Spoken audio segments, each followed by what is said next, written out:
El racismo a través del tiempo. Capuchas Blancas.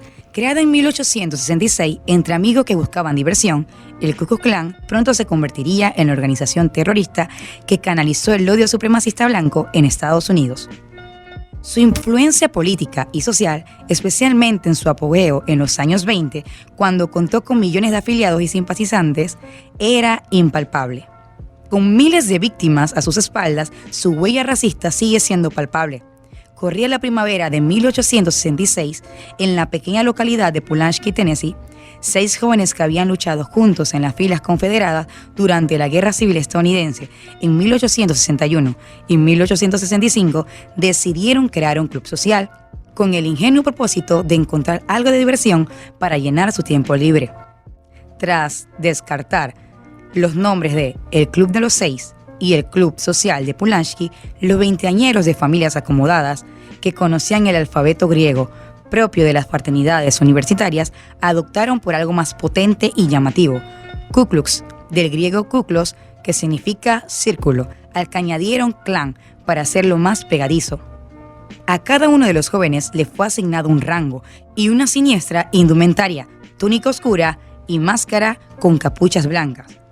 Como ellos pretendían dotar de un ambiente tétrico a cada reunión y hacerlo más así, indumentario y oscuro. Con esto pretendían hacer muchas bromas a las personas de color. Pronto decidieron reclutar a nuevos jóvenes que los ayudarían con esto, quienes se comprometían a guardar el secreto sobre el club, sus extraños rituales y quiénes eran sus miembros, ya que esto era un gran secreto. Así no tardarían en surgir nuevos clanes de su localidad en las ciudades de estados vecinos. De manera inocente nacía la que se convertiría en la organización terrorista más atroz de la historia de todo Estados Unidos y probablemente la que mayor ha calado en la sociedad. Resentimiento sureño, el Ku Klux Klan, la posguerra civil estadounidense o guerra de recesión, abrió una gran brecha profunda en este país. 11 estados sureños habían proclamado la independencia como los Estados Confederados de América para mantener la esclavitud y otros para abolarla, que los estados del norte querían quitar. Entre los sureños creció el odio hacia el norte, más rico e industrializado, por su intromisión con el modelo de producción rural y esclavitud que tenían en el sur hacia los negros. Durante y después de la guerra, los terratenientes sureños vieron cómo los negros, hasta entonces su mano de obra gratuita, se había ido y habían abandonado el campo e inmigraban al norte, haciendo temblar su modelo económico. Por esto, los antiguos amos, muy perjudicados y molestos con lo que estaba pasando en su economía, estaban yendo pro la abolición. Rechazaron ferozmente estos cambios, también quienes defendían la pureza y preeminencia de la raza blanca en Estados Unidos, que no querían que los negros fueran libres y pensaban fielmente en su supremacía. El trato hostil hacia los antiguos esclavos fue en aumento tras la guerra a medida que se les iba reconociendo los derechos, educación, propiedad y su fiel voto a los esclavos negros, que no siempre se habían hecho efectivos, y el Ku Klux Klan, que no había nacido con ese propósito, había agarrado en sí la fiel visión de eliminar a las personas de color. Se convertirían en los encargados de canalizar este odio racista. Fue así como la organización de Pulaski dio el giro y el gran grito hacia el terror. Todo comenzó cuando el den de los números de Alabama horrorizaron a toda la creación de una escuela donde solo existirían personas negras, siendo así su gran reacción y queriendo raptar y arrojar a un arroyo helado a los estudiantes de ese lugar en 1866. A partir de entonces, este den adoptó el objetivo de mantener su supremacía blanca. Multitud de clanes a lo largo de 11 estados de la antigua confederación no tardaron en unirse bajo este mismo propósito. En marzo de 1867, mientras la violencia incrementaba, el gobierno federal reorganizó el sur en diferentes distritos militares gobernados por generales norteños bajo el pretexto de reunificar el país en el llamado periodo de reconstrucción, haciendo que así todo lo que alguna vez fue volviese a ser. Los estados afectados lo interpretaron como una gran humillación y una amenaza a su orden social, político y económico, y el Ku Klux Klan comenzó a ser concebido como un elemento necesario para la resistencia. En realidad, el periodo de reconstrucción no quería ser una brecha entre los negros y los blancos. Querían que todos se uniesen y pudieran vivir en paz. Pero el Ku Klux Klan no se le hacía gracioso y mucho menos necesario esto. Por lo tanto, empezaron a tener resistencia. A pesar de sus esfuerzos por mantener cierta coordinación, el Ku Klux Klan en este periodo nunca fue una organización centralizada, sino más bien un vago conjunto de bandas criminales bajo un mismo propósito. Las compañías de hombres blancos de entre 18 y 35 años de edad, de clase media y alta, eran la mayor demanda de estos grupos y estaban conformados por la abolición de la esclavitud. Entre ellos se encontraban también muchos veteranos confederados de la Guerra Civil que veían en el Klan una oportunidad de revivir lo que alguna vez tuvieron en la guerra, asumiendo muchos riesgos menores al que ellos pudiesen morir, pero así matando y eliminando a los negros.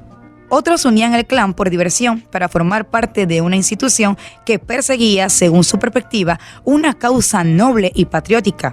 Ellos así eran patriotas y piadosas con las que se hacían identificar o dotar en este sentido, eliminando las vidas negras.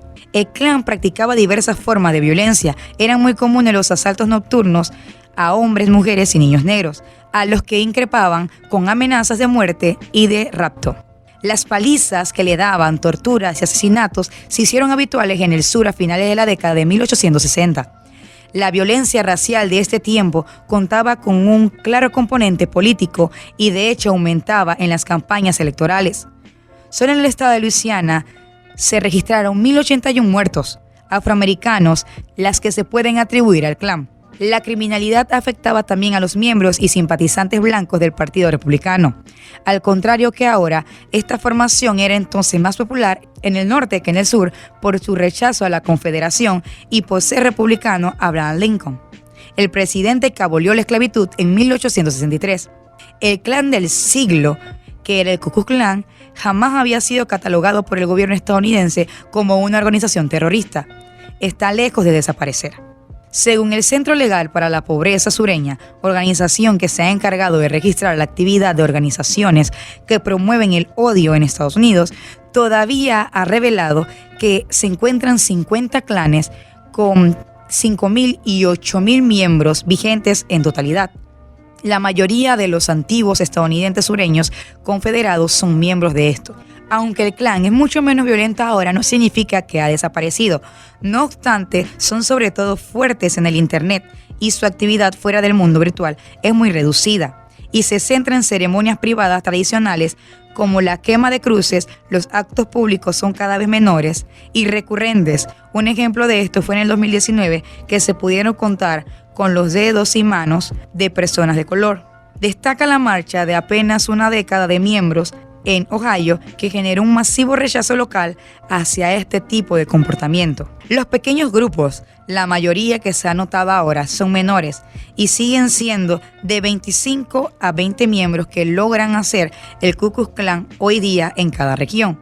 Actúan de manera oculta y solo haciendo pequeños cultos en sus clanes. Aún así, presentan patrones comunes como participar en los homenajes a la extinta Confederación y en las protestas en contra de la retirada de los monumentos que honran a sus héroes, como sucedió en los disturbios en agosto del 2017 en Virginia. Los miembros del Ku Klux Klan también se están incorporando a eventos organizados por otros movimientos supremacistas y de extrema derecha. Los miembros del Ku Klux Klan también se están incorporando a eventos de organización por otros movimientos supremacistas o de extrema derecha, como los actos contra la comunidad LGBT y la lucha contra el movimiento Black Lives Matter.